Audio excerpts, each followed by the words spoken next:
ناظرین، وطن عزیز میں شورش برپا ہے۔ قومی سلامتی کے اداروں پر ذمہ داری عائد ہوتی ہے کہ وہ جلد ایکٹ کریں۔ موجودہ حالات غیر معمولی ہیں اور یہ تقاضا کرتے ہیں کہ غیر معمولی اقدامات کیے جائیں۔ یاد رہے، آئین، قانون، رولز اور پروسیجرز ملک کے لیے ہوتے ہیں، ملک ان کے لیے نہیں۔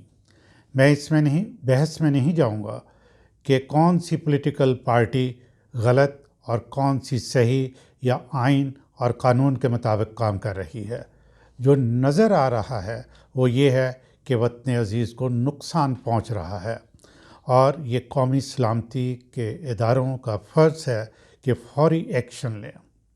اور میری تجویز یہ ہے کہ اسلام آباد کو مکمل طور پہ اپنے کنٹرول میں لے لیں، اور اسلامی ممالک کے وزرائے خارجہ کی جو کانفرنس ہو رہی ہے وہ انتہائی سکون اور مکمل سیکیورٹی میں مکمل ہونی چاہیے۔ دوسرا، 23 مارچ کی اس دفعہ کی پریڈ تاریخی پریڈ ہے، اور اس کو شاندار اور پروقار طریقے سے دنیا کو دکھائیں۔